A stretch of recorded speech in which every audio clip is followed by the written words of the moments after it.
तो भाई जितने भाई गूगल पे एप्लीकेशन यूज करते हैं तो मैं आपको बताना चाहूँगा, यदि आप लोग किसी को पेमेंट भेजे हैं या रिचार्ज किए हैं तो क्या हुआ भाई, आपके बैंक से पैसा कट गया, आपका रिचार्ज जो है फेल हो चुका या प्रोसेसिंग में हो चुका। यदि प्रोसेसिंग में हो चुका तो वो पैसा कहाँ जाएगा 100% आपको क्लियरिटी बताऊंगा किस तरह से क्या है जो भी है आप लोग देखिएगा। यदि फेल हुआ है तो फेल वाला पैसा कहाँ जाता है तो सबसे पहले अभी मैं आपको दिखाता हूँ। तो सबसे पहले गूगल पे एप्लीकेशन आपको ओपन कर लेना है। भाई देखिए, यदि आपने किसी को पेमेंट भेजा है तो पेमेंट जो है आपका फेल हो चुका है तो सिंपली मैं आपको बता देना चाहता हूँ, यदि फेल होता है तो 24 घंटे के अंदर जो है क्लियर हो जाता है, यदि आपके अकाउंट में जो है पैसा चला जाता है। यदि फेल हुआ है, यदि प्रोसेसिंग में है तो प्रोसेसिंग वाला पैसा कहाँ जाता है तो आपको ये सब जानना बेहद जरूरी है, क्योंकि यदि आपका प्रोसेसिंग में हो जाता है तो भाई आपका जो है प्रॉब्लम बहुत ही बड़ी प्रॉब्लम हो जाती है। तो आपको डाउट रहता है पैसा किसके खाते में जाएगा, हमारे खाते में आएगा या उनके खाते में जाएगा जिनको मैंने भेजा है। तो मैं आपको बता दे रहा हूँ, कोई भी या फेल हुआ है या प्रोसेसिंग में होता है तो 24 घंटे के अंदर जो है क्लियर हो जाता है। कभी कभी आपको 2 से 3 दिन तक लग जाते हैं क्लियर होने में। तो यदि 2 से 3 दिन के अंदर जो है आपका पैसा नहीं आता है तो भाई आपको क्या करना है, तो सबसे पहले आपको समझना है प्रोसेसिंग वाला पैसा कहाँ जाएगा। तो प्रोसेसिंग वाला पैसा यदि आपने किसी को भेजा है तो भाई 99% लोगों का पैसा उन्हीं के खाते में जाता है जिनको आपने भेजा है, क्योंकि प्रोसेसिंग में है। यदि फेल्ड नहीं होता है तो उन्हीं के खाते में जाएगा, वो कभी न कभी क्लियर होगा। जैसे ही क्लियर होगा तो भाई पैसा उन्हीं के खाते में जाएगा जिनको आपने भेजा है।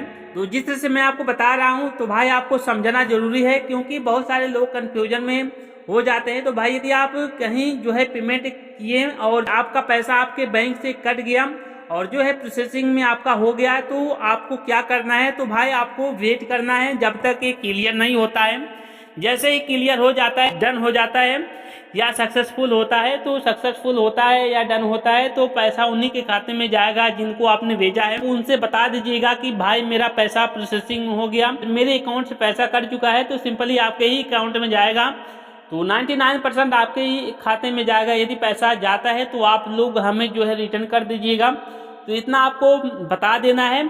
तो आप लोग इतना मान के चलिए 99% प्रोसेसिंग वाला पैसा उन्हीं के खाते में जाएगा जिनको आपने भेजा है।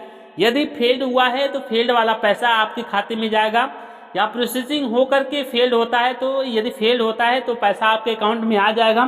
तो भाई ये चीज़ें आपको जरूरी है जानना, इसलिए मैं आपको बता रहा हूँ। बहुत सारे लोग कंफ्यूजन में हो जाते हैं जब उनका पैसा उनके अकाउंट से कट जाता है, जिनके पास भेजे हैं उनके पास नहीं पहुँच पाता है। तो भाई आपको क्या करना है, यदि आपको कभी कभी ऐसा भी होता है 3 दिन तक हो जाते हैं आपका पैसा प्रोसेसिंग में रहता है या फेल्ड हुआ है तो फेल्ड ही बताता है, आपका पैसा आपके अकाउंट में नहीं आ पाता है, उस हालत में आपको क्या करना है, आपको जो है गूगल पे कस्टमर केयर नंबर से आपको बात करना पड़ेगा।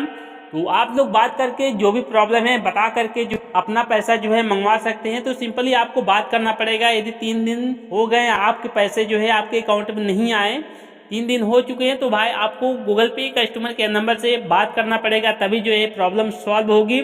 तो भाई यदि आपको नहीं पता है तो हमें आप लोग जरूर कमेंट करें, मैं इस पर भी वीडियो बना दूंगा किस तरह से कैसे आपको गूगल पे कस्टमर केयर नंबर आपको निकालना है। तो सिंपली आप इसी गूगल पे के माध्यम से ही निकालना है गूगल पे कस्टमर केयर नंबर। तो बहुत ही सिंपल तरीका है निकालने का। तो भाई जो भी है मैंने आपको सब कुछ बता दिया वीडियो के माध्यम से, बस इतना ही। जय हिंद।